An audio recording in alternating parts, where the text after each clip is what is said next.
Bismillahirrahmanirrahim. Alhamdulillahirrabbilalamin. Wassalatu wassalamu ala asyrafil anbiya'i wal mursalin. Sayyidina Muhammadin wa ala alihi wa sahbihi ajmain. Assalamualaikum warahmatullahi wabarakatuh. Alhamdulillah, sahabat semua. Malam ini kita bertemu kembali untuk membahas bagaimana kita memandang takdir ini secara holistik. Minggu lalu kita sudah mulai, hari ini kita akan sambung bagian yang belum selesai. Tapi sebelum kita mulai, marilah kita berhubung Ustadz kita, Ustadz Hussein bin Latif kemarin ulang tahun juga ya. Marilah kita ucapkan Al-Fatihah kepada beliau. Al-Fatihah. Bismillah.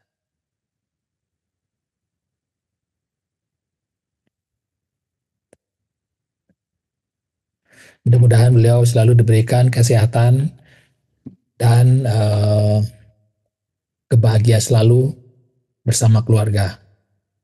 Malam ini kita akan membahas apa yang belum kita selesaikan pada minggu yang lalu. Kita sudah bahas tentang tajalli yang maha halus.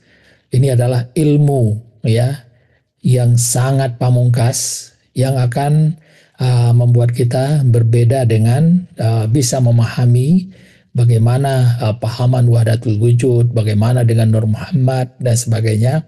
Inilah ilmu yang akan bisa menjawab segala persoalan yang berkenaan dengan hal tersebut. Bagaimana pengertian yang maha halus, bagaimana dia menjadi zat menjadi sifat lahul mahfuz yang menjadikan yang menzahirkan semua mungkinul wujud. Ya, ini sudah kita sampaikan kemarin sampai kepada lahul mahfuz itu seperti apa. Nah, malam ini dan malam-malam berikutnya kita akan panjang membahas tentang predestin, tentang takdir dan juga tentang kehidupan seorang manusia. Nah, bagaimana kita memandang takdir ini? Mari kita mulai.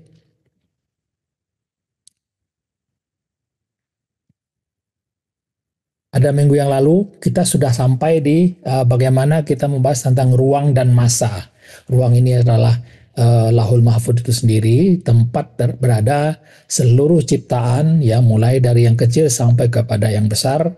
Kemudian masa itu kita gambarkan adalah bagaimana panjang atau durasi dari lahul mahfuz itu yang penciptaannya adalah penciptaan langit dan bumi itu adalah sekitar 18 miliar tahun atau 8 masa, dan setelah itu diberi umur 6 masa atau 12 miliar tahun. Nah, sekarang sudah 4,6 miliar tahun. Kita juga sudah melihat bagaimana kehendak dan pengurusannya di dalam lahul mahfuz itu. Nah, itu sudah kita bahas kemarin. Nah, malam ini kita akan membahas tentang unconditional love dan dari bagaimana dari law mahfuz ke kitab takdir. Tetapi dari law mahfuz ke kitab takdir panjang ya. Nanti kita akan lihat bagaimana dari LM itu bisa menjadi tindakan kita. Nah, itu yang akan kita bahas di sana nanti. Ya, ini agak panjang. Ini mungkin tersendiri nanti yang ini. Ya, dari LM ke kitab takdir ini. Sekarang kita bahas dulu tentang unconditional love atau cinta kasih yang tidak ada batasnya lah gitu ya. Nah, bagaimana Ar-Rahman dan Ar-Rahim ini membungkus semua ciptaan Allah ini ya, yang di dalamnya lah kita merasakan bagaimana kasih sayang dia selama Allah ini mengatur seluruh alam semesta ini. Orang-orang mungkin mengatakan Ar-Rahman Ar-Rahim itu ada bedanya. Ar-Rahman adalah untuk seluruh manusia dan ciptaan, sedang Ar-Rahim hanya untuk orang-orang beriman saja. Ya, bagi kita unconditional love tidak ada perbedaan bagi tentang hal itu. Ada yang menafsirkan berbeda, ya silahkan saja. Bagaimana ide ya? Kita masuk kepada satu rumusan ya. Einstein menggambarkan ya satu rumus yaitu E sama dengan MC kuadrat. Ya, kalau di dalam fisika ini adalah energi sama dengan massa kali kecepatan cahaya. Tetapi ada saya lihat eh, peninggalan dia yang lain, yaitu yang M itu adalah cinta kasih, ya. Bagaimana kekuatan dari cinta kasih itu, kekuatan yang mencakup, mengatur segala sesuatu, termasuk berbagai fenomena yang belum terungkap, yang akan membangun dan menyembuhkan semesta air raya ini dari segala penyakit yang ada. Nah, inilah yang disebut dengan energi yang berasal dari apa? Unconditional love, cinta kasih sayang yang terbatas dari Allah Subhanahu wa taala dikalikan dengan kecepatan cahaya. Nah, kenapa Einstein mengatakan kecepatan cahaya? Karena dia melihat kecepatan cahaya itu adalah yang paling tinggi yang baru diketahui manusia saat itu. Tetapi rumusan ini bisa kita pakai, ya. Untuk apa?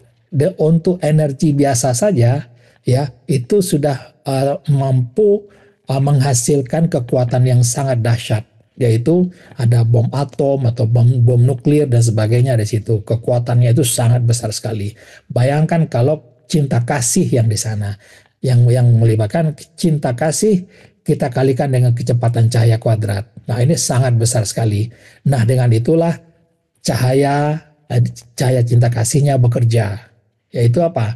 Cahaya yang mencerahkan mereka-mereka yang memberi dan menerimanya. Bagaimana kita menerima cinta kasih, bagaimana kita menerimanya, itu mencerahkan kita semua. Ya, inilah yang menuju kita jalan kebenaran. Ya, kemudian ada gravitasi atau tarik menarik, ya, yang membuat orang-orang yang satu dengan yang lain merasa tertarik pada yang lainnya.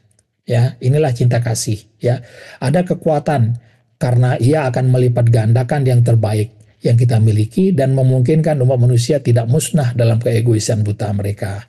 Nah, inilah orang yang dakwah masa depan pun nanti adalah melibatkan cinta kasih ini, ya. Dulu mungkin dakwah itu adalah tentang siksa, tentang neraka dan sebagainya. Ini kan kita masukkan dalam pembahasan kita. Nah, buat masa depan, dakwah itu adalah dakwah cinta kasih. Sedangkan dakwah sekarang adalah dakwah yang lebih mengutamakan diskusi, ya, atau tukar pendapat. Kemudian cinta cinta kasih ini adalah hal yang saling terungkap dan mengungkapkan. Kita tahu bagaimana kita saling mencinta, bagaimana kita yang tidak saling mencinta. Kita bisa rasakan, dan untuk cintanya lah kita hidup dan mati. Kenapa? Mari kita lihat, ya. Ini dia. Dia mengatur lauhul mahfud ini yang memuat segala perencanaan terhadap manusia ini dengan unconditional love, ya. Ini dia. Seperti apa masing-masing ini? Ini terlalu kecil dan akan kita bahas lebih detail dengan yang lebih besar. Ini dia. Inilah alam semesta atau lahul mahfud itu sendiri yang dia buat dengan Ar-Rahman dan Ar-Rahim. Dia atur dengan Ar-Rahman dan Ar-Rahimnya. Apa itu buat manusia? Nah, pertama, rahmatnya mendahului murkanya. Itulah kasih sayangnya. Ya, bagaimanapun kita melihat gambaran murkanya, bagaimana kekejaman hukuman dia, bagaimana kesadisan hukuman neraka, ya, dan sebagainya. Tetapi semua itu dia katakan dia akan hukum semua manusia ini yang berdosa dan sebagainya, ya. Tetapi kita jangan lupa bahwa rahmatnya mendahului dia. Nah, ini dia rahmatnya ini yang jarang dibahas orang, sehingga yang dibahasnya murka siksa dia, sehingga terkenallah bagi orang-orang yang ateis ataupun yang yang pre-thinker ya sebagainya, itu Allah adalah sosok yang kejam, ya, yang sadis dan sebagainya. Tetapi kita tahu bahwa kasih sayang atau rahmatnya mendahului murkanya. Ini yang harus kita pahamkan betul. Berikutnya apa? Dia pada hadis mengatakan bahwa jangan masukkan seseorang ke neraka selama masih ada sebiji sawi keimanan kepadanya. Ini adalah satu penegasan dia bahwa kasih sayangnya melebihi rahmatnya dia. Maka jangan masukkan seseorang ke neraka selama masih ada sebiji sawi keimanan padanya. Nah, mari kita lihat ya, bagaimana ini bekerja. Kita tahu bahwa setiap manusia sebelum lahir yang masih di alam azali sudah dibekali oleh Allah dengan cahaya keimanan ini. Apa cahaya keimanan itu? Bukankah dulu ya di alam azali sebelum kelahiran kita semua sudah bersaksi kepada Allah, sudah menjawab kesaksian atau pertanyaan Allah kepada kita. Alastu birabbikum? Nah, Allah, bukankah aku ini Tuhanmu? Kata Allah dulu ya. Pertanyaan yang ada di dalam azali dulu. Dan semua kita, semua manusia ya dari berbagai bangsa, dari berbagai suku, dari berbagai agama apapun juga, semua menjawab bala syahidna, benar ya Allah, kami telah beriman mengakui bahwa Engkau adalah Tuhan kami. Artinya apa? Coba lihat yang pertama tadi. Jangan masukkan seseorang ke neraka selama masih ada sebiji sawi keimanannya. Padahal setiap manusia sudah diberikan bakal atau bekal keimanan itu dari azali. Cahaya dari keimanan itu, ya, cahaya dari kesaksian itu tidak akan pernah pudar, tidak akan pernah pudar selama kita hidup. Walaupun hidup kita penuh dengan dosa, walaupun dengan kesalahan, dengan kekafiran dan sebagainya, cahaya keimanan itu tetap ada. Ada tetap keimanan itu yang tidak akan pernah pudar. Nah, ini ada penyebab, ini adalah akibatnya nanti.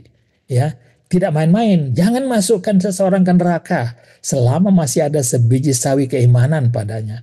Padahal seluruh manusia sudah diberikan bibit keimanan itu sejak dari alam azali. Nanti kita lihat ini maknanya apa. Ya, berikutnya apa? Allah itu punya 100 rahmatnya. Ya, satu rahmatnya telah ada di dunia ini. Dengan rahmat itu maka binatang tidak memakan anaknya. Bagaimana seorang ibu akan memelihara anaknya. Seorang nenek dan kakek akan sangat sayang kepada cucunya dan sebagainya. Ya, inilah satu rahmat di dunia. Bayangkan 99 rahmatnya menunggu di akhirat kelak.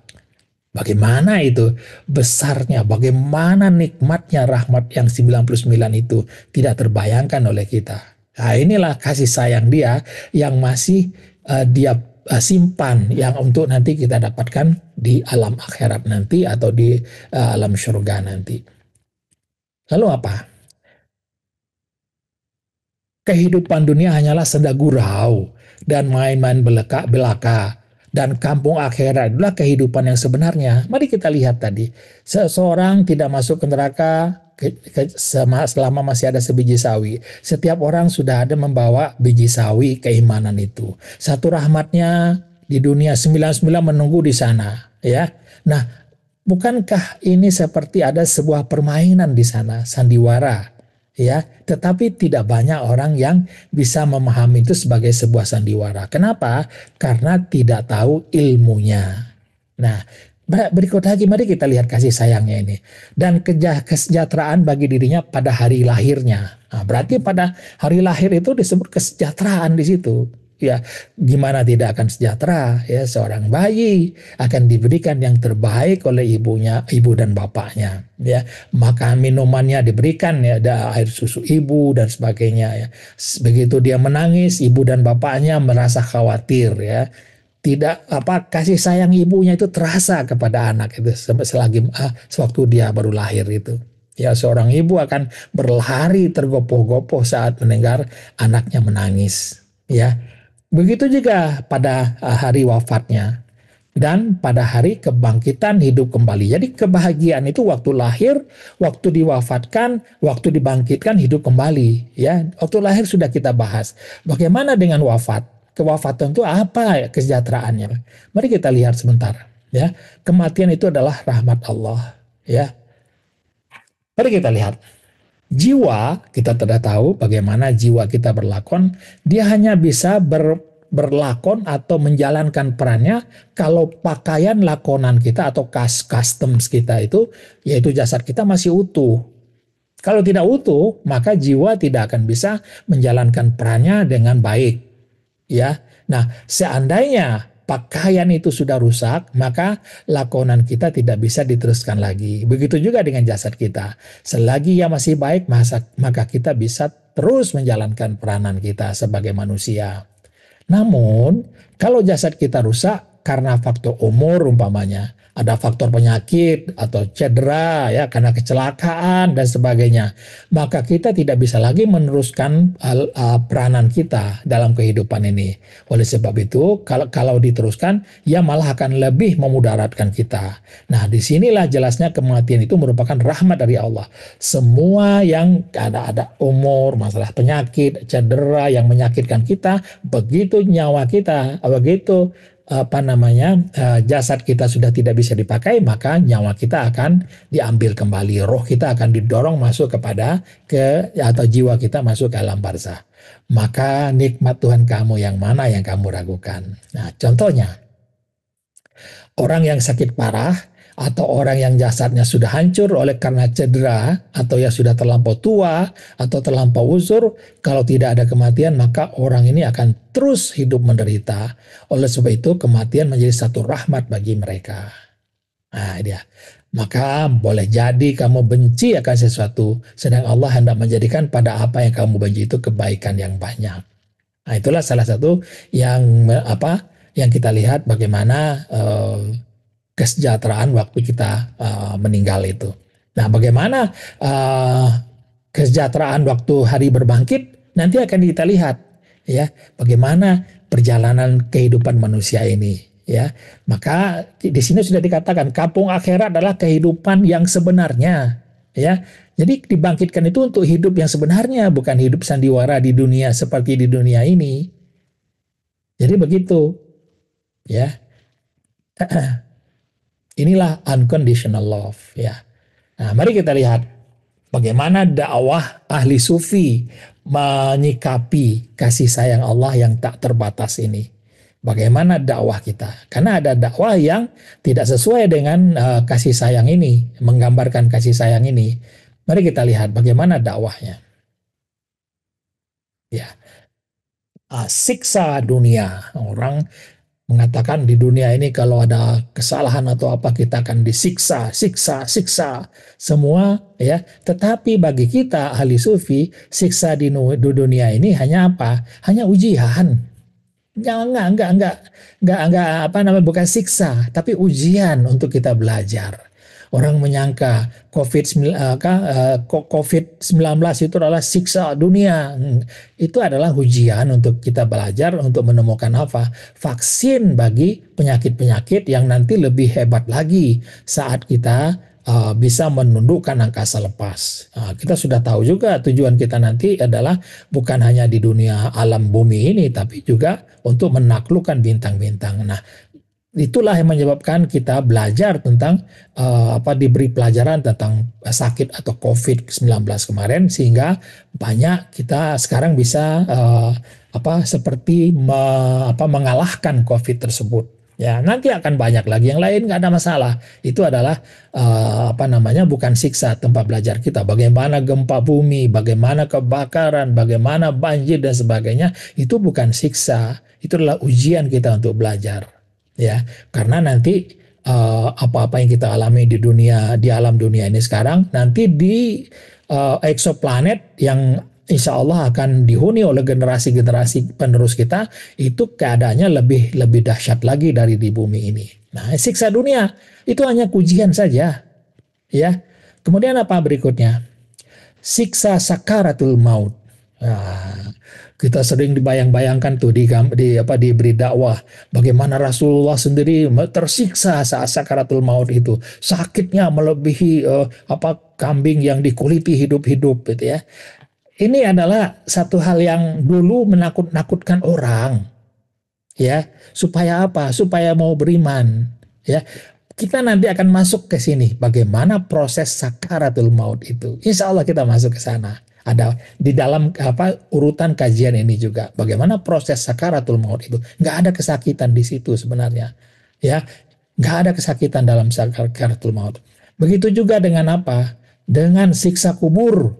Wah, ini sering digambar-gambarkan kepada kita bagaimana kita dikubur nanti disiksa, disiksa, disiksa, nggak tahu sampai kapan berakhirnya gitu kan. Sehingga semua umat Islam ini hampir ketakutan untuk mati, takut mati.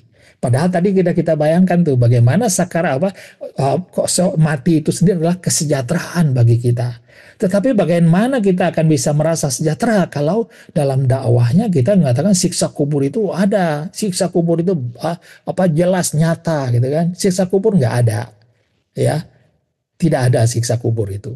Ya, kemudian apa? Siksa mahsyar. Oh, ini lebih sadis lagi nanti siksa mahsyar itu.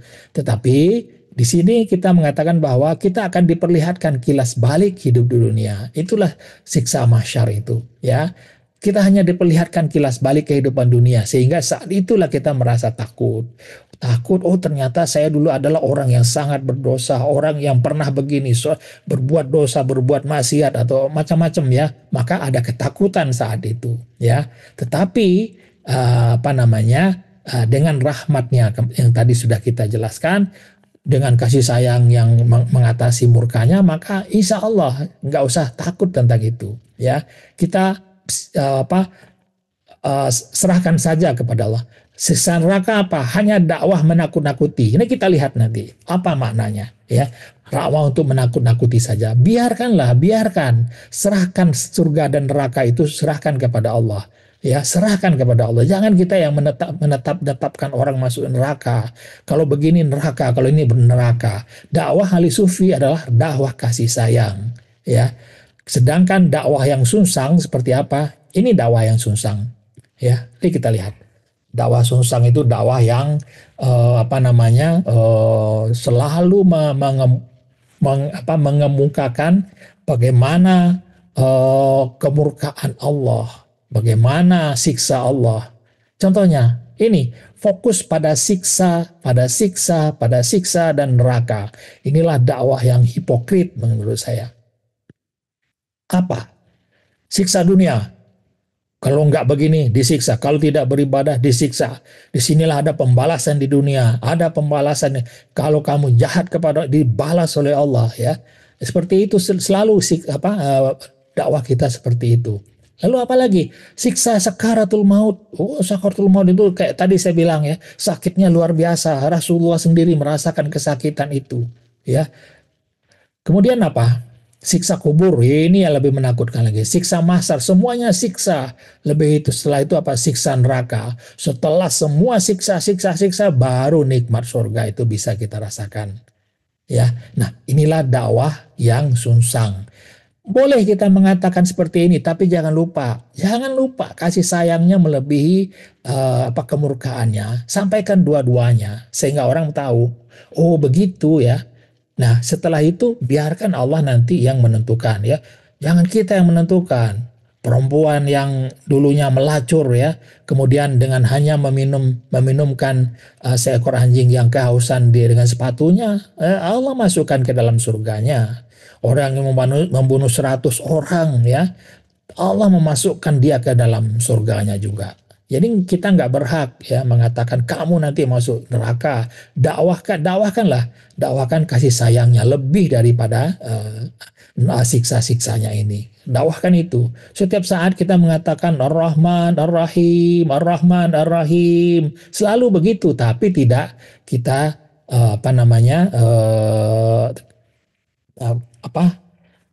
tidak pahami artinya yang sebenarnya.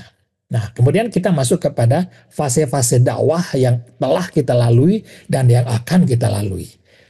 Pada fase dakwah masa lalu zaman jahiliyah itu adalah dakwah gertakan, ya, peringatan, penakut-nakut, ya, menakut-nakuti orang dan ganjaran. Apa itu dia? Ya, dakwah yang dilakukan pada masa awal Islam, yaitu zaman jahiliyah. Masa jahiliyah ini penuh dengan kejahatan, buta huruf, penyembahan berhala, pembunuhan bayi perempuan, sihir, dan kerusakan moral. Itu yang ada saat itu. Masyarakat Baduy, masyarakat apa namanya orang-orang Arab saat itu keadaannya seperti itu zaman jahiliyah, maka sifat dakwahnya juga berbeda, yaitu pendekatan ketakutan, fear based approach ya. Al-Quran menggambarkan hukuman neraka secara mengerikan untuk menakut-nakuti kaum kafir agar kembali ke jalan yang benar. Di samping itu alasan pendekatan ini digunakan adalah karena masyarakat saat itu buta huruf, keras kepala, dan tidak berpendidikan. Hanya rasa takut yang dapat menggugah hati mereka. Nah, bagaimana ahli sufi? Tidak, bagi ahli sufi ya tidak ada siksa kubur itu. Kenapa? Belum ada hisab. Bagaimana mau disiksa? Hisab belum ada, ya. Di dalam apa namanya, orang yang disiksa itu setelah ada hisab, setelah ada pengadilan. Ini belum ada, apa yang akan disiksa? Memori tinggal di alam dunia, ya. Nanti akan kita lihat bagaimana proses kematian ini sendiri. Kalau tidak tertinggal di alam dunia, maka di dalam akhirat nanti orang, atau di alam barzah itu orang akan kembali balas dendam terhadap musuh-musuhnya yang telah membuat dia menderita di alam dunia. Nah, kemudian kalau ada siksa kubur, berapa lama mau disiksa? Berapa lama? Ya, mungkin kalau ada siksa, umat nabi-nabi yang terdahulu telah lama sekali disiksa. Ya, orang yang baru meninggal beberapa hari yang lalu, baru berapa hari disiksanya. Jadi berapa lama akan disiksa kalau ada siksa kubur itu? Nah, apanya yang disiksa? Mari kita lihat. Kalau kita teliti dengan sangat-sangat terbuka, ruh, ya, ruh itu adalah suci, ia adalah kuasa milik Allah. Sedangkan jiwa itu adalah yang masuk kepada yang masuk ke alam barzah itu, ya adalah ruh dengan jiwa. Ruhnya suci. Hati juga suci. Ia hanya menerima ilham baik dan buruk dari Allah, fujur dan takwa dari Allah. Jadi ruh dan hati itu sebenarnya baik. Ya, atau suci juga. Nggak ada kekotoran di situ. Ya, bagaimana orang berbuat jahat? Nah, itu nanti kita masuk kepada bagaimana dari Lauhul Mahfudz turun kepada perbuatan manusia. Kita bahas lengkap nanti di situ. Nah, jiwa, ruh dan hati hanya menjalankan jasad atas ilham tentang apa yang sudah ditakdirkan atasnya. Kemudian jasad, kita perhatikan jasad. Kita sudah pelajari juga. Jasad adalah kumpulan atom-atom yang selalu bertasbih kepada Allah. Ia hanya ikut perintah dari jiwa. Ya, atom-atom, semua ciptaan Allah bertasbih. Burung-burung bertasbih. Tapi kita tidak tahu bagaimana tasbih mereka. Nah, bagaimana mau disiksa ya jasad dengan kumpulan atom-atom ini yang sedang selalu bertasbih? Padahal di dalam kubur itu tinggal jasad kita. Jasad kita yang nanti akan terurai kembali menjadi unsur-unsur tanah. Atau ada juga sih yang tidak terurai ya, yang badannya utuh, yang nggak ada masalah ya. Kemudian nyawa. Nyawa adalah suci juga karena ia adalah hidup milik Allah yang bertugas menghidupi jasad. Semuanya suci, lihat. Mau disiksa bagaimana di alam kubur itu? Ya. Nah, terus hanya dakwah yang menakut-nakuti untuk masa lalu. Nah, itu dia. Betul juga neraka. Ya, di Al-Mudaththir ayat 35 ya dikatakan sesungguhnya ya neraka sakar itu benar-benar salah satu yang sangat besar sebagai peringatan atau menakut-nakuti bagi manusia. Nah, itu. Ya, namun bukan hanya gertakan yang disampaikan, bersamaan dengan gertakan neraka, Allah juga menawarkan janji-janji indah bagi orang-orang yang beriman dan taat. Maka di situ ada surga yang luasnya seluas langit dan bumi. Kemudian pahala berlipat ganda, ampunan dosa-dosa, kedekatan dengan Allah di akhirat. Nah, ini adalah dakwah yang untuk memberikan kegembiraan bagi orang saat itu. Nah, inilah keseimbangan dalam fase dakwah pertama. Ada gertakan bagi yang ingkar, ada ganjaran bagi yang taat. Seperti ayah yang memperingatkan anaknya agar jangan bermain api karena berbahaya, tetapi juga menjanjikan hadiah jika ia patuh dan mendengar nasihat dari ayahnya. Itu dakwah pertama. Nah, inilah yang diestafetkan dari generasi ke generasi ya. Nah, sekarang kita sudah masuk kepada zaman sekarang. Apa? Pada saat sekarang dakwah itu sudah berubah. Dia sudah mengarah kepada kelembutan dan diskusi. Maksudnya apa? Mari kita lihat. Dakwah dengan jalan kelembutan dan diskusi atau zaman literasi, ya, untuk konteks kita zaman sekarang. Zaman ini adalah zaman literasi, pendidikan, dan pembelajaran. Banyak orang tidak menerima pendekatan dakwah yang hanya menakut-nakuti lagi. Ya, masalah yang timbul, pendekatan pertama menimbulkan kritik terhadap Allah dan Islam karena dianggap sadistik dan kejam. Padahal gambaran siksa neraka itu hanyalah ancaman awal, bukan untuk dilaksanakan. Nanti dia dilaksanakan, ya Allah, apa namanya, pelaksanaan atau apa nanti Allah yang menentukan di akhirat kelak. Ya, kemudian apa? Sifat dakwah saat ini, pendekatannya berbasis ilmu atau educational approach, ya. Al-Qur'an memerintahkan kita untuk berdialog, berdiskusi, dan menjelaskan keindahan Islam. Menunjukkan bahwa Allah Maha Pengasih dan Penyayang. Ini yang kurang dari kita yang dulu nih, ya. Kita kalah dengan orang-orang Kristen, ya. Ya, tentang bagaimana Allah kasih, kasih, kasih. Wah, kasih sayang semua. Kita kalah dengan mereka. Hasilnya apa? Banyak orang yang kembali masuk Islam dengan cara diskusi ini. Contohnya Dr. Zakir Naik gitu kan. Oh, banyak yang beriman dengan diskusi dengan dia. Islam tetap menjadi satu-satunya agama yang masih menjaga bentuk penyembahan yang sejati, bersujud kepada Allah 5 kali sehari. Ya, minimum. Kemudian prediksi globalnya, studi demokrasi termasuk dari Vatikan di Roma menunjukkan bahwa seluruh dunia akan menjadi Islam dalam 100 tahun ke depan. Nah, ini dia. Ya. Lalu apa? Dakwah masa depan. Masa kini kelembutan dan diskusi, dakwah masa depan lain lagi. Ya, kasih sayang, lebih mengutamakan kasih sayang. Karena manusia sudah sangat berbeda, ya. Pengetahuannya sudah apa, mungkin sudah kuantum semua gitu kan. Fisika, mekanika kuantum itu sudah menjadi lahapan orang semua itu, sehingga orang tidak tidak uh, tidak mau lagi belajar tentang surga neraka, tentang ini, tentang siksa-siksa, nggak ada lagi. Orang melihat bagaimana masa depan itu dengan kasih sayang. Apa itu kasih sayang? Dakwah cinta masa depan dunia. Masalah sekarang, banyak pendakwah masih menggunakan pendekatan ketakutan atau fase pertama, bahkan kepada kaum beriman. Akibatnya, orang-orang kafir menuduh Allah sadis dan agama Islam yang kejam. Perubahan yang akan datang, dakwah berbasis cinta akan datang setelah semua manusia masuk Islam melalui pembelajaran. Ini adalah bentuk dakwah ketiga dengan jalan cinta atau love-based approach. Perintah Allah, Allah akan menanamkan, nah ini nih, ya, Allah akan menanamkan cinta dalam hati orang-orang yang beriman. Nah, kalau semua orang beriman, maka tadi unconditional love tadi meletup juga ke dalam diri kita, ya. Itu dia dakwah masa depan, ya. Kemudian bagaimana kita akan mengajak setan dan pengikutnya kembali menyembah Allah? Hanya cinta yang bisa meluluhkan mereka, karena mereka adalah makhluk yang keras kepala dan tanpa hukum, tanpa pengetahuan, ya. Itu, ya, contoh dari Nabi Isa. Nabi Isa memohonkan kepada Allah, ya, agar iblis dan pengikutnya diampuni, ya. Nabi Isa memohonkan itu. Allah berfirman, "Hai Isa, jika mereka mengaku telah berdosa dan memohon ampun, aku akan mengampuni mereka dan mengembalikan mereka ke tempat semula di surga." Bayangkan itu, masih ada tuh apa namanya, istilahnya, terbuka kesempatan kapanpun bagi iblis untuk tetap kembali bertobat kepada Allah.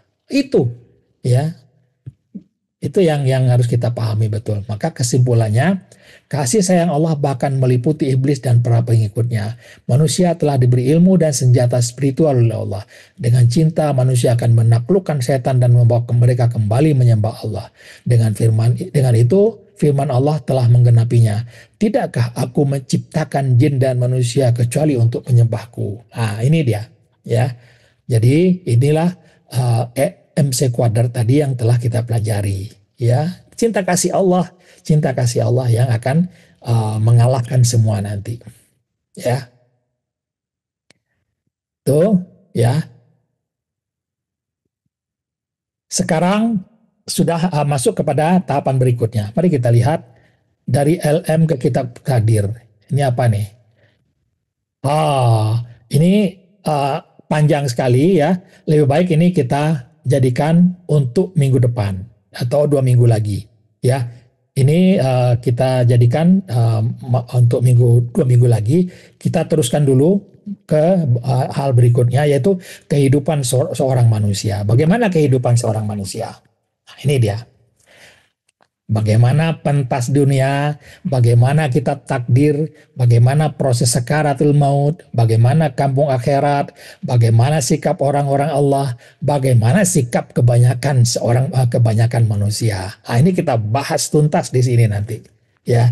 Sehingga selesai materi ini, insya Allah sahabat-sahabat semua akan melihat takdir dengan cara yang berbeda, dengan holistik yang berbeda dengan cara-cara orang yang tidak tahu memandangnya. Mari kita lihat pentas dunia.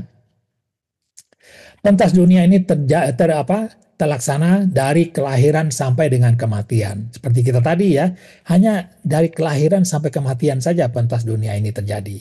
Ya, kalau kita lihat masa aktivasi Lauhul Mahfuz itu, yang ini adalah perencanaan semua gitu ya, dan sudah terjadi. Dan ini adalah umur dari sudah kita pelajari di minggu lalu. Kita sekarang berada di 4,6 miliar tahun setelah kejadian Big Bang. Ya, ini Big Bang-nya penciptaan selama 18 miliar tahun, kemudian diberi umur selama 12 miliar tahun. Sekarang sudah menurut sains sudah 4,6 miliar tahun ya usia dari bumi ini ya. Lalu kita hanya kayak 100 tahun. Ya, kehidupan seorang manusia itu hanya 100 tahun. Ya, terlalu kecil ya untuk panjangnya durasi Lauhul Mahfuz ini ya. Sangat pendek sekali. Ya, mari kita lihat. Ini dia. Ini adalah alam azali sebelum kelahiran. Ini adalah alam dunia saat kita lahir sampai kita meninggal. Ini adalah alam barzah sampai hari kebangkitan nanti. Inilah pentas ilahi atau pentas dunia yang akan kita alami. Kita jalani masing-masing. Nah, kita lihat bagaimana alam prosesnya terjadi. Nah, ini adalah jasad diberi nyawa. Ya, mulai dari sel-sel sperma, sel telur dari orang tua, ya, kemudian masuk ke rahim ibu dan sekalian diberi nyawa, hidup nyawanya. Nah, disitulah bayi itu berkembang dari satu sel, kemudian jadi 2 sel, jadi 4 sel, jadi 8 sel, ya berkembang terus berlipat ganda, ya. Itulah kehidupan. Tanda kehidupan itu ya seperti itu, ya. Dia mulai bergerak, dia mulai seperti bernapas, jantungnya nyala, darahnya juga berputar, ya. Setelah itu dia ditiupkan roh, ya. Kemudian diberi hati spiritual. Gitu dia. Roh ditiupkan ke sini. Jadi tidak nyawa dengan roh beda. Nyawa tetap dengan jasad. Ditiupkan roh, kemudian diberi hati spiritual, yaitu dengan pendengaran, kita sudah tahu, kemudian penglihatan, ya, kemudian fuad, itulah hati spiritual. Semuanya dua-dua ini disebut dengan jiwa. Jiwa masuk juga ke kandungan ibu, masuk sana. Nah, disitulah nanti proses terjadinya pembentukan infrastruktur seorang manusia. Itulah bayi, ya. Bayi kemudian umur 9 bulan lebih di kandungan ibu, maka bayi lahir. Nah, begitu lahir, disitulah kitab takdirnya ada.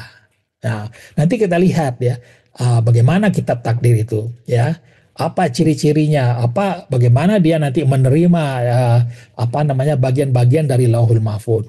Nah, nanti berjalan tuh orang menjalani takdirnya ini dari bayi, kemudian jadi anak-anak, ya, menjadi dewasa, ya, menjadi terus seperti itu, menjadi tua. Ini adalah kitab takdirnya. Inilah yang disebut dengan kitab takdir yang akan dijalani oleh semua manusia. Ya, ada orang yang takdirnya pendek, gitu kan? Ya, masa kecil dia meninggal. Ya, ada orang yang takdirnya sedang, gitu kan? Umur 20-30 dia meninggal. Ada umur jangka panjang, ya. Baru tua, sudah sangat tua, sudah umur 80, 90, 100 belum juga meninggal, itu takdirnya perannya panjang berarti, ya. Nah, setelah itu maka dia akan meninggal. Nah, seperti itu. Jasadnya kembali ke tanah, lalu nyawa dan jiwanya masuk kepada alamnya masing-masing. Jiwa masuk ke alam barzah, nyawa masuk ke alam nyawa. Nah, ini kejadiannya. Nah, selama menjalani dari bayi, menjadi anak-anak, menjadi remaja, menjadi dewasa tua, menjadi tua dan meninggal, inilah yang disebut dengan apa? Ini adalah menjalankan peranan sebagai seorang manusia, jiwa menjalankan peranan, ya. Nah, kalau kita lihat ininya seperti ini, jalannya seperti ini. Ini adalah jiwa, ini adalah nyawa, alam azali, ya. Semua berusaha apa jiwa ini berusia 33 tahun masih dalam azali, ya. Artinya sudah dewasa jiwa itu sehingga dia bisa berperan sebagai bayi. Pas perannya sebagai bayi.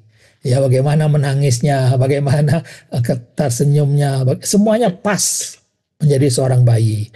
Kemudian apa? Lahir ke dunia, set lahir. Nah, di sini berkumpullah jiwa, raga, nyawa berkumpul di sini, ya.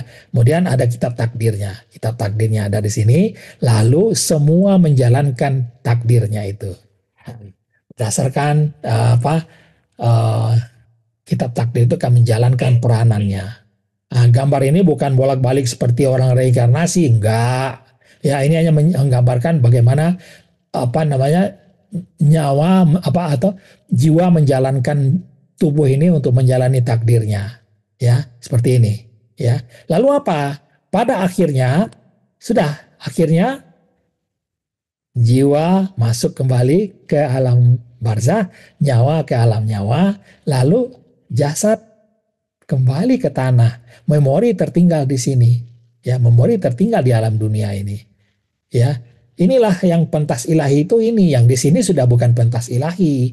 Jiwa di dalam apa namanya? Jiwa di dalam alam barzah itu ngapain ya? Tidur, hibernasi. Sampai kapan? Sampai nanti hari kebangkitan. Nah, itu dia. Ya. Nah, ini pentas ilahi. Lalu kitab takdir bagaimana? Kitab takdir. Kita lihat kitab takdir itu. Nah, ini kitab takdir. Setiap bayi dilahirkan sudah ada secara spiritual tergantung di lehernya itu kitab takdirnya. Artinya apa? Artinya sudah ditentukan tuh ya apa yang akan dia lakukan. Tiap manusia itu telah kami tetapkan amal perbuatannya sebagaimana tetapnya kalung pada lehernya. Ini Al-Isra ayat 13. Ya, lalu apa? Dan berkatalah orang-orang yang berilmu serta beriman. Nah, ini beda nih. Orang yang berilmu dan beriman, demi sesungguhnya kamu telah tinggal menurut yang terkandung dalam kitab Allah sampai hari kebangkitan. Baru kita lihat tadi kan, sampai hari kebangkitan. Ya, apa namanya di alam barzah pun itu adalah seperti itu. Nanti hari kebangkitan baru berbeda lagi ceritanya, gitu. Ya. Lalu apa? Tidak seorang pun daripada kamu kecuali sudah ditetapkan tempatnya di surga atau di neraka. Itu terjemahan Sunan Ibnu Majah. Lihat itu, ya. Lalu apa? Semuanya akan dipermudah. Nah, untuk yang mana telah ditetapkan untuknya. Bagi yang sudah ditetapkan menjadi orang yang tidak beriman, dipermudah untuk menjadi tidak beriman. Orang yang beriman dipermudah untuk menjadi orang beriman, dipermudah. Ya, orang durhaka dipermudah untuk menjadi orang durhaka. Nah, itu dia. Iya kan? Lalu apa? Tapi ini hanya untuk apa? Untuk menjalankan peranan di dalam drama ilahi di dunia ini. Ya, kalau ada orang jahat, ya jangan kita hakimi, sudah jangan kita tuduh neraka-neraka, enggak usah kita tuduh. Itu hanya dia sedang menjalankan dipermudah untuk menjadi orang jahat. Dipermudah. Ya, ada orang tidak sholat, dipermudah untuk tidak sholat. Ya, itu saja. Ya. Lalu kitab takdir itu apa? Nah, ini dia. Nanti kita bahas nih lebih detail lagi bagaimana kitab takdir itu. Ini adalah gambaran terpintas saja. Ini adalah seperti roll film, ya, roll film. Dulu kita sering nonton di bioskop ya. Kita melihat itu putaran apa filmnya itu berputar gitu ya. Nah, ini dia. Ini adalah besok yang belum terjadi, ya. Ini kemarin yang sudah terjadi. Nah, besok ini hari ini menjadi yang sudah terjadi, ya. Ini hari ini nih yang terjadi hari ini, ya bergerak, ya. Bergerak. Yang besok belum terjadi, besok hari Senin, ya. Sekarang besok hari Minggu, ya. Nah, belum terjadi yang hari Minggu itu. Hari Minggu itu masih di sini. Besok hari Minggu baru terjadi di hari eh, apa yang akan terjadi. Lalu hari ini yang hari Sabtu menjadi kemarin, ya. Dia menjadi gambar diam kembali, ya. Seperti itu. Nah, ini nanti lebih jelas lagi nanti bagaimana perpindahan dari LM kepada takdir ini. Lebih jelas lagi insya Allah. Ya. Lalu apa? Itu tadi ininya bagaimana gambaran dari takdir itu sendiri. Lalu waktunya bagaimana? Waktunya kalau Lauhul Mahfud waktunya adalah kun dan kemudian berakhir dengan kiamat pertama atau sampai kiamat kedua. Kalau di dunia ini umurnya cuman dari apa? Dari ini masa aktivasinya lahir, lahir, eh, selesai, selesai sudah. Itulah peran kita di dunia ini, ya. Jadi beda ya, dengan apa umur alam semesta beda. Alam semesta 12 miliar tahun. Kita hanya berapa? 100 tahun maksimum, ya. Inilah masa aktivasi dari peran kita itu, ya. Nah, itu yang apa waktu dan apa namanya kejadiannya. Lalu apa? Nah, ini adalah bagaimana Allah mengatur kitab takdir kita sama dengan apa mengatur Lauhul Mahfuz juga sama. Ya, semuanya apa? Kitab takdir kita sudah ditentukan, sudah berjalan, ya, semua terbaik dan lengkap. Itu yang harus kita sadari betul. Nggak ada perubahan. Sudah ditulis, tidak ada berubah, tidak ada yang dilupakan. Sudah diizinkan apapun yang terjadi. Ada hikmah di sebalik itu, ada rencana yang teguh, ada hukum-hukum yang mengawalnya. Nah, ini semuanya ada. Ya, ini sudah kita bahas secara lengkap, ya. Kemudian dia tidak zalim, karena bagaimana dia akan zalim? Ya, dia berbuat atas atas haknya dia, ya. Dia berbuat atas dirinya sendiri atau zatnya yang mahalus atau apa yang mahalus. Bagaimana dia akan zalim? Zalim kepada siapa? Sama dengan saya apa namanya tahu kayak pukul-pukul tangan saya tahu nggak akan zalim saya. Ya, bagaimana saya akan zalim? Saya tahu tangan saya, kekuatan tangan saya tahu, ya kan? Tapi orang lain memukul, dipukul sampai hancur tangan kita gitu, itu zalim namanya. Nah itu ya tidak zalim. Mau zalim bagaimana saya kepada diri saya? Bagaimana zalim yang halus ya terhadap apa terhadap dirinya sendiri. Ya. Lalu apa? Rukun inilah rukun iman keenam. Ya. Nah ini dia. Ya. Lalu bagaimana dengan berikutnya yaitu kita sendiri bagaimana? Inilah kita. Tadi itulah takdir kita. Kita sendiri apa? Ini kita sudah ditentukan yang terbaik buat kita. Allah memilih kita lahir di Indonesia itu terbaik. Allah memilih kita lahir di Singapura terbaik. Allah memilih kita di Malaysia terbaik. Ya, saya lahir di Indonesia apa namanya ingin jadi orang Malaysia belum tentu saya jadi bahagia seperti sekarang gitu.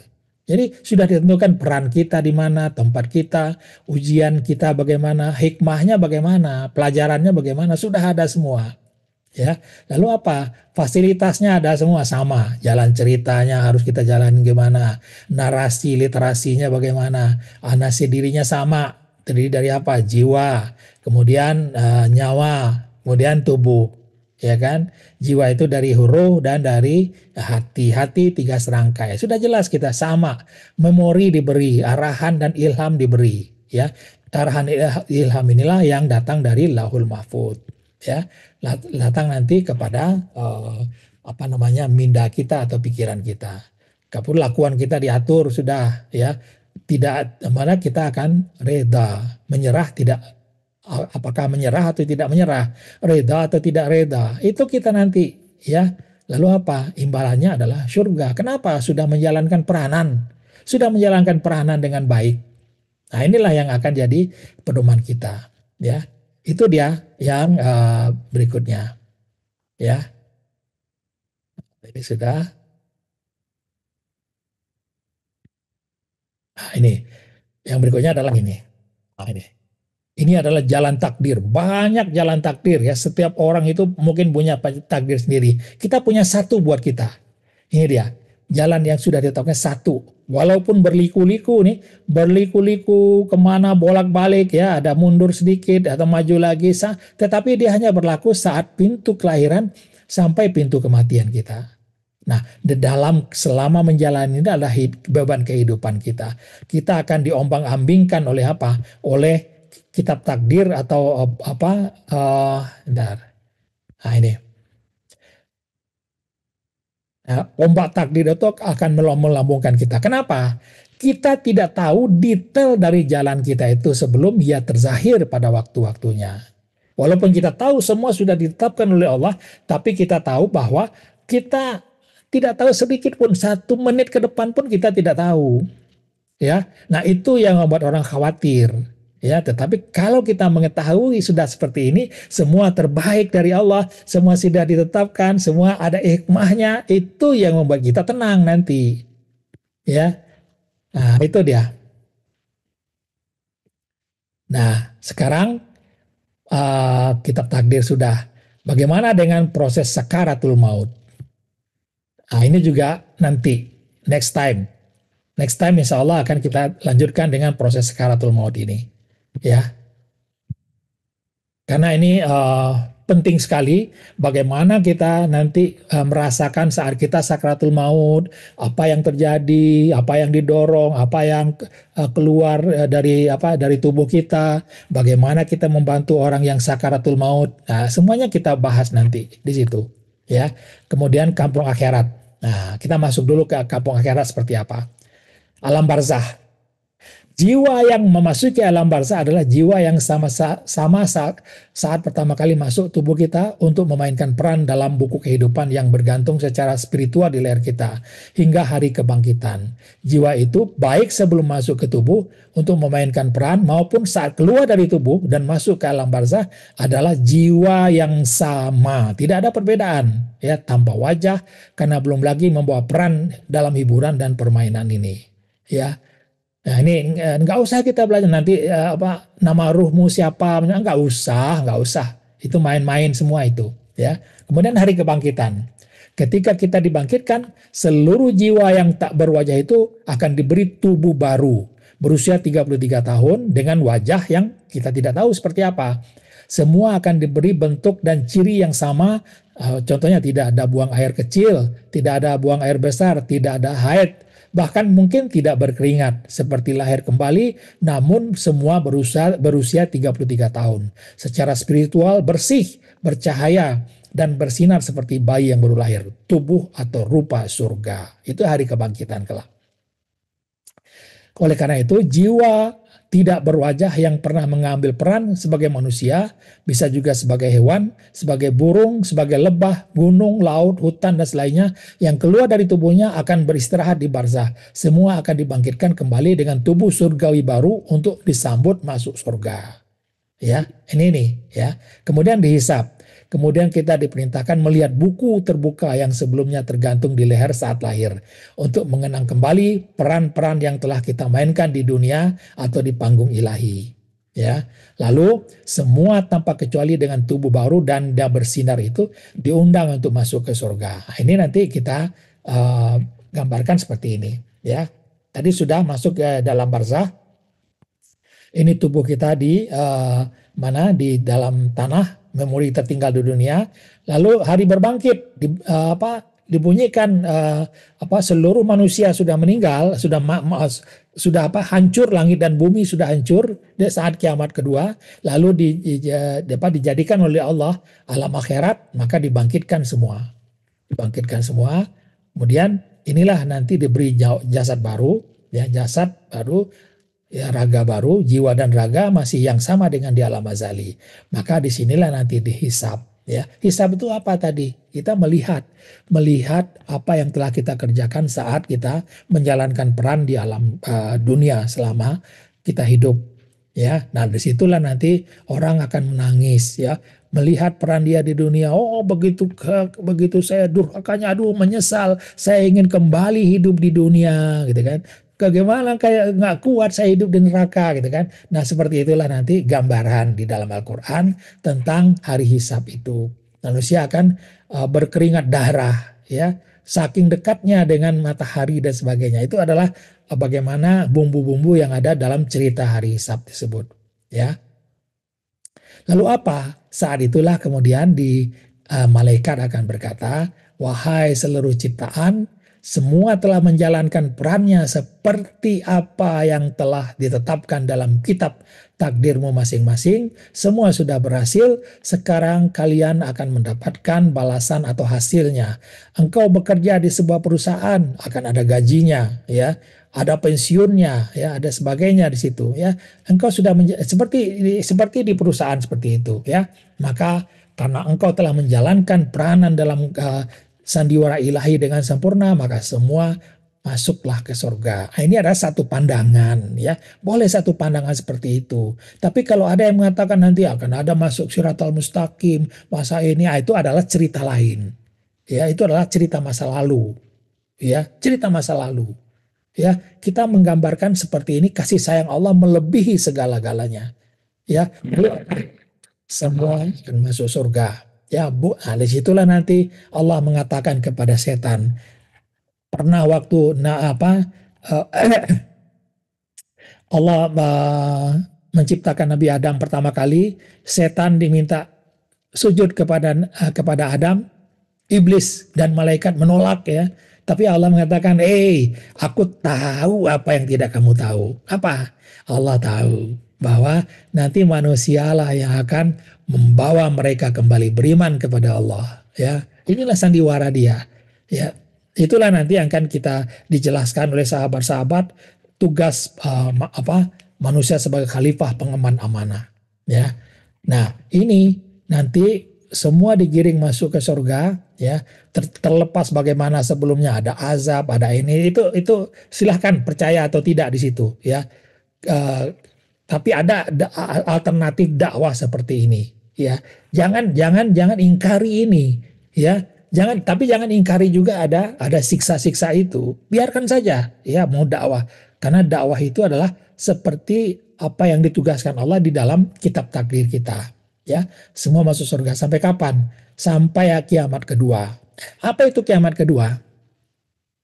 Di dalam surat Hud 108 dikatakan, dan adapun orang-orang yang berbahagia, maka tempatnya di dalam surga. Mereka kekal di dalamnya selama ada langit dan bumi. Kecuali jika Tuhanmu menghendaki yang lain. Jadi ada persyaratannya tinggal di surga itu. Sampai kapan? Selama masih ada langit dan buminya. Kalau langit dan buminya dihancurkan oleh Allah, selesai juga semua. Atau Allah menghendaki yang lain. Boleh jadi Allah nanti menciptakan makhluk lain, ya. Lalu kita disuruh sujud kepada makhluk lain itu, ya. Lalu manusia menolak juga. Maka saat itu ada manusia iblis muncul lagi. Ya, terserah Allah saja. Tapi itu adalah menandakan bahwa alam surga pun tidak abadi. Dan dikatakan juga di dalam surat Al-An'am ayat 2. Ini coba penting sekali nih. Dialah yang menciptakan kamu dari tanah. Kemudian dia menetapkan satu ajal waktu kematian kamu. Dan ada lagi ajal yang ditentukan di sisinya. Hanya dia yang tahu. Itu dia kiamat kedua nanti. Kemudian kemudian kamu masih ragu untuk itu. Ya. Nah, ini adalah ajal kedua, itu adalah nanti kiamat kedua. Semua dihancurkan. Hancur, maka sesungguhnya kami milik Allah dan sesungguhnya kepadanya kami akan kembali. Ternyata terbukti itu. Ya, bagaimana kamu akan ingkar kepada Allah padahal kamu tadinya mati, tidak hidup, lalu Allah menghidupkan kamu, kemudian dia mematikan kamu, lalu dia menghidupkan kamu kembali, kemudian kepadanya kamu dikembalikan. Coba lihat itu, ya, ada akhirnya. 2 kali engkau mematikan dan 2 kali engkau menghidupkan kami, ya. Nah, kepadanya dikembalikan nanti, ya. Ayat-ayat ini dicatut oleh umat Islam yang terpengaruh ajaran Buddha menjadi paham reinkarnasi, bahwa manusia mengalami siklus mati hidup berkali-kali dalam kehidupan di dunia ini, kelahiran kembali dengan tubuh yang berbeda.